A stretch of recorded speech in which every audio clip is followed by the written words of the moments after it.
नमस्ते फ्रेंड्स। देखिए, हमारे फर्स्ट ग्रेड में जो फर्स्ट पेपर है उसमें हमारे भूगोल के 5 प्रश्न आते हैं और यही भूगोल के जो टॉपिक्स है वो आपके अभी जो रीट का एग्ज़ाम है उसमें भी आएंगे।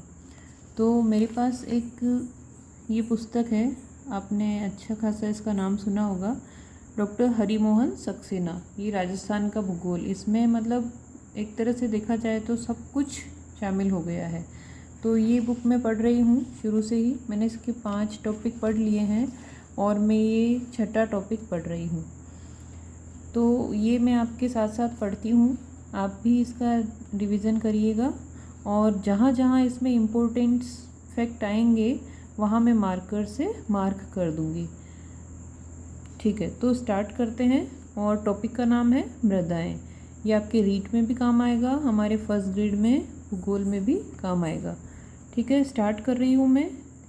मृदा भूमि की ऊपरी सतह होती है जो चट्टानों के टूटने फूटने एवं विघटन से उत्पन्न सामग्री तथा उस पर पड़े जलवायु, वनस्पति एवं अन्य जैविक प्रभावों से विकसित होती है। यह एक अनवरत प्रक्रिया का प्रतिफल होती है जो भूगर्भिक युगों में होती रही है। मूलतः मृदा की प्रकृति उस मूल शेल की संरचना पर निर्भर करती है जिसके विखंडन से उसकी उत्पत्ति हुई है, किंतु इस लंबी प्रक्रिया में अनेक भौतिक एवं रासायनिक परिवर्तन होते हैं। साथ ही उसमें जीवाश्म एवं वनस्पति अंश सम्मिलित होकर उसे एक निश्चित स्वरूप प्रदान कर देते हैं।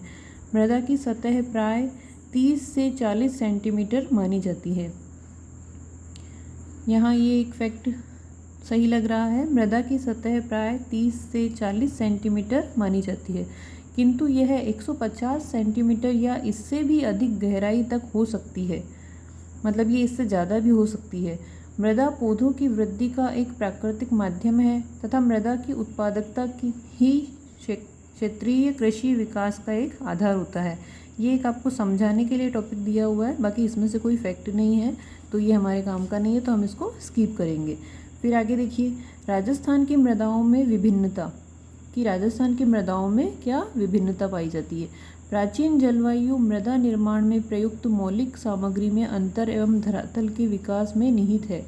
प्रदेश की दक्षिणी व दक्षिणी पूर्वी भाग का धरातलीय विकास जलवायु, वनस्पति तथा अन्य प्राकृतिक कारकों के प्रभाव से हुआ है, परंतु पश्चिमी तथा उत्तरी भाग के धरातल में जलवायु में परिवर्तनशीलता का प्रभाव स्पष्ट है।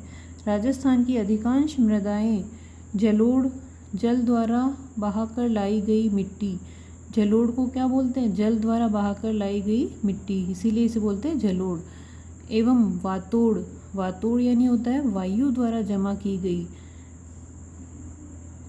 गई है। इनकी मूल सामग्री पर अनेक मृदा विशेषज्ञों ने कार्य किया, किंतु वे एक मत नहीं हैं। सामान्यतः यह स्वीकार किया जाता है कि टर्शियरी के प्रारंभ, ये एक युग माना जाता है, टर्शियरी युग के प्रारंभ एवं मध्य में जलीय प्रभाव मुख्य रहा तथा जलोढ़ मैदानों की उत्पत्ति हुई। निरंतर वर्षा के मध्य लंबी अवधि के सूखे मौसम भी आते रहे। विगत 40-50 हजार वर्षों में जलवायु प्राय शुष्क रही। इसी शुष्कता के कारण जलोढ़ मैदान वाताई मैदानों में बदल गए और संपूर्ण पश्चिमी क्षेत्र में रेतीला मरुस्थल हो गया। अरावली की ढालों पर पथरीली एवं कंकड़ युक्त सतह है, तो निचले भागों में मृदा एकत्र हो गई है। दक्षिणी पूर्वी पठारी भाग मालवा के पठार का भाग है। दक्षिणी पूर्वी पठारी भाग, ये एक फैक्ट आया है, देख लीजिए। दक्षिणी पूर्वी पठारी जो भाग है वह किसका है, मालवा के पठार का भाग है, जहाँ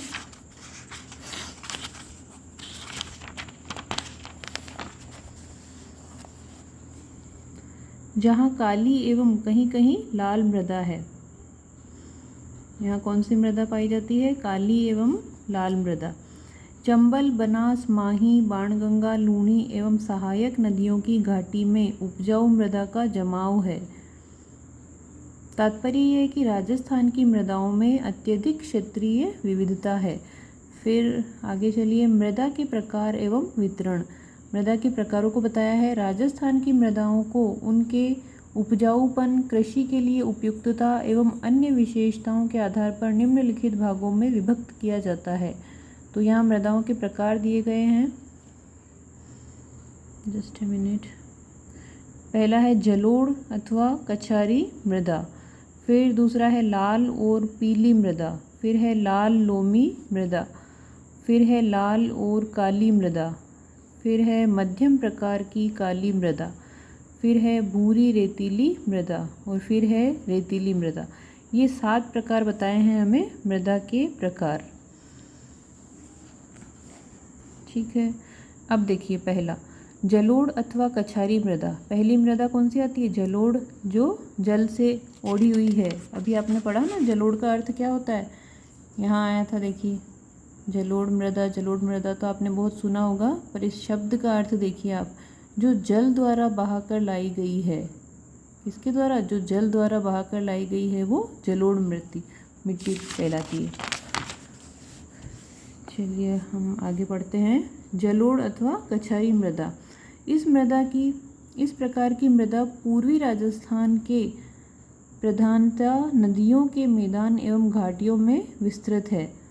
ये इसका स्थान बता रखा है, इम्पोर्टेंट है कि इस प्रकार की मृदा पूर्वी राजस्थान, ये आपको याद रखना है, पूर्वी राजस्थान प्रधानतः नदियों के मैदान एवं घाटियों में विस्तृत है तथा राज्य के पूर्वी भागों प्रधानतः भरतपुर, धौलपुर, दौसा, जयपुर, टोंक और सवाई माधोपुर जिलों में है। ये पूर्वी भाग जो हमारे राजस्थान का पूर्व वाला क्षेत्र है, आप जानते ही हैं, भरतपुर, धौलपुर, दौसा, जयपुर, ये सब पूर्व में आते हैं राजस्थान में। तो ये सब पूर्व में जिलों में है। इसमें चूना, फास्फोरस, अम्ल तथा ह्यूमस की कमी होती है इस मिट्टी में। इसका रंग कहीं लाल तो कहीं भूरा है। इसका रंग कैसा है? कहीं लाल है तो कहीं भूरा है तथा उत्पादकता की दृष्टि से यह उत्तम होता है। उत्पादकता की दृष्टि से यह उत्तम होता है, यह भी एक फैक्ट है। और पूर्वी भागों में आप, यह भी मैं अंडरलाइन नहीं कर रही हूँ, पूर्वी भागों के जो ज़िले हैं वो भी याद रखिएगा। ये सभी पूर्वी भागों में जलोढ़ मिट्टी पाई जाती है। फिर देखिए भूरी कछारी, और ये होती कैसी है? लाल, कहीं लाल और कहीं भूरी। भूरी कछारी मृदा अलवर, भरतपुर और गंगानगर के घग्गर प्रदेश में होती है। यह भी कृषि की दृष्टि से उत्तम होती है। भूरी कछारी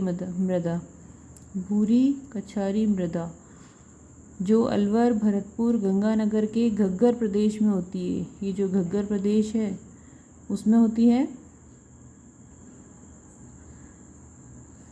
ठीक है, फिर नेक्स्ट देखिए लाल और पीली मृदा। इस प्रकार की मृदा सवाई माधोपुर जिले के पश्चिमी भाग, भीलवाड़ा के पश्चिमी भाग और अजमेर और सिरोही जिलों में पाई जाती है। लाल और पीली मृदा ये कहाँ कहाँ पाई जाती है? सवाई माधोपुर जिले के पश्चिमी भाग और भीलवाड़ा जिले के पश्चिमी भाग और अजमेर और सिरोही जिलों में पाई जाती है। इन भागों में चीका और दोमट दोनों प्रकार की मृदा मिलती है। ये इम्पोर्टेंट बात है, चीका और दोमट। चीका नाम सुना है आपने, चीका और दोमट दोनों प्रकार की मृदा मिलती है। इस मृदा में कार्बोनेट की कमी होती है। देखिए जलोढ़ और कछारी मृदा में तो क्या आया था? फास्फोरस, अम्ल और ह्यूमस की कमी होती है। यह भी एक फैक्ट है, ये भी याद रखिएगा। इसमें चूना भी है। चूना, फास्फोरस, अम्ल तथा ह्यूमस की कमी होती है। किसकी कमी होती है? चूना, फास्फोरस तथा ह्यूमस की कमी होती है। किसमें? जलोढ़ और कछारी मृदा में। जलोढ़ बोलिए या कछारी मृदा बोलिए, बात एक ही है। अथवा लगा हुआ है बीच में, देख लीजिएगा। और यहाँ है लाल और पीली मृदा। फिर इसमें बताया है कि इसमें चीका और दोमट दोनों प्रकार की मृदा मिलती है। इस मृदा में यहाँ इन्होंने बताया है कार्बोनेट की कमी होती है। फिर किंतु नमी अधिक समय तक धारण करने की क्षमता होती है। मतलब ये नमी ज़्यादा धारण कर लेती है लाल और पीली मृदा। इसका लाल और पीला रंग लोह अंश की प्रधानता को दर्शाता है। मतलब उसका लाल रंग है, इससे पता चलता है कि इसमें लोह की मात्रा अधिक है। इस मृदा पर जलवायु और स्थानीय दशाओं का प्रभाव स्पष्ट है। इसमें नाइट्रोजन और जैविक कार्बनिक यौगिकों की मात्रा बहुत कम होती है। इसमें नाइट्रोजन और जैविक कार्बनिक यौगिकों की मात्रा बहुत कम होती है। ठीक है, लाल और पीली मृदा में ये इम्पोर्टेंट है जो मैंने मार्क कर रखे हैं। फिर जब आप नेक्स्ट टाइम देखते हैं तो आप केवल इसे भी नोटिस कर सकते हैं कि जिसे अपन ने मार्क किया है बस वही हमें देखना है। फिर थर्ड नंबर पे देखिए लाल और लोमी मृदा। यह मृदा उदयपुर जिले के मध्य एवं दक्षिणी भाग और डूंगरपुर में मुख्यतः मिलती है। इसमें चूना, पोटाश, लौह ऑक्साइड और फास्फोरस कम मात्रा में होता है तथा लौह अंश की उपस्थिति के कारण लाल रंग की दिखाई देती है। लौह अंश की उपस्थिति होती है तो लाल रंग दिखाई देती है, हमने बात करी है। और ये लाल लोमी मृदा कहाँ पाई जाती है? उदयपुर जिले के मध्य एवं दक्षिणी भाग और डूंगरपुर भी उदयपुर के पास ही पड़ता है। डूंगरपुर में मिलती है ये लाल लोमी मृदा। इसमें चूना, पोटाश, लौह ऑक्साइड और फास्फोरस कम मात्रा में होता है। ये कम मात्रा में होता है। चूना, पोटाश, लौह ऑक्साइड और फास्फोरस कम मात्रा में होता है तथा लौह अंश की उपस्थिति कम होता है लेकिन होता है मतलब, तो लौह अंश की उपस्थिति के कारण ये लाल रंग की दिखाई देती है। उपजाऊपन की दृष्टि से यह सामान्य होती है तथा मक्का, चावल, गन्ना आदि इसमें सामान्यतः उत्पादित होते हैं।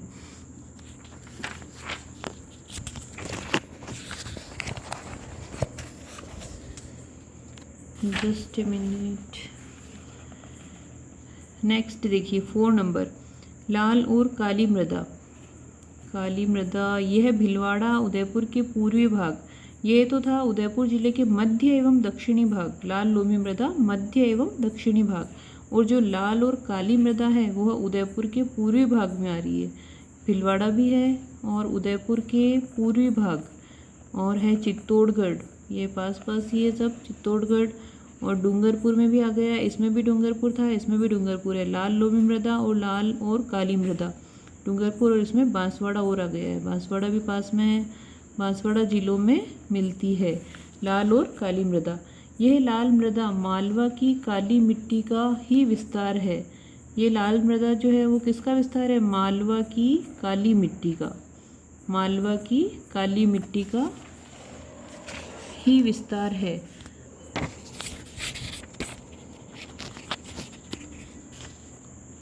इसमें फास्फेट,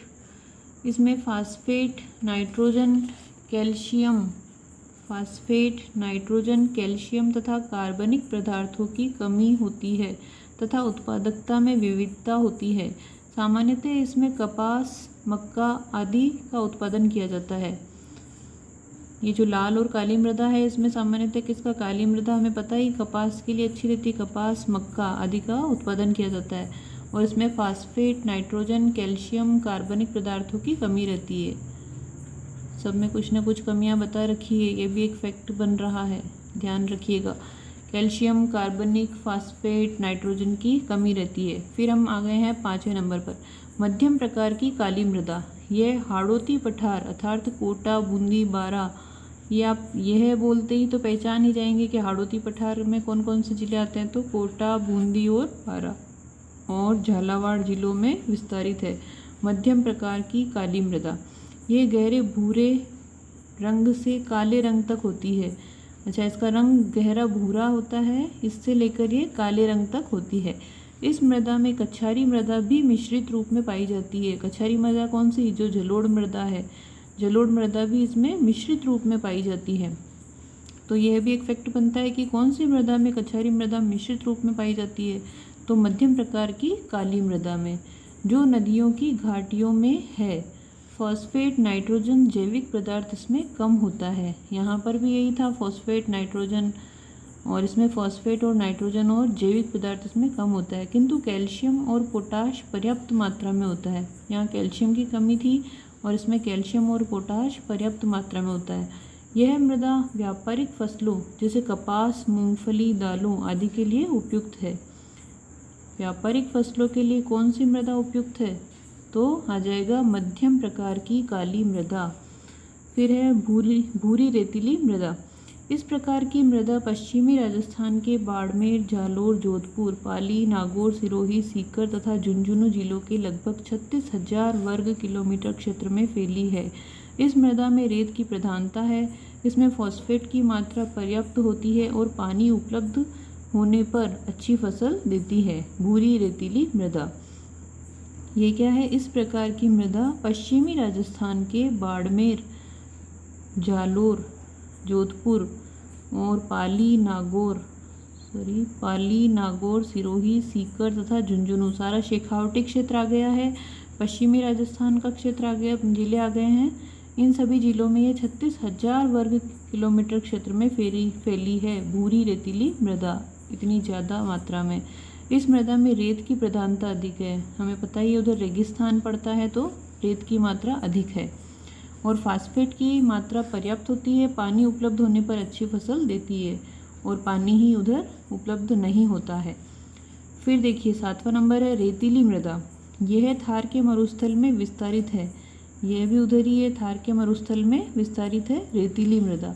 संपूर्ण पश्चिमी राजस्थान रेतीली मृदा और रेत के टीलों से युक्त है। यह बात हमें पता है।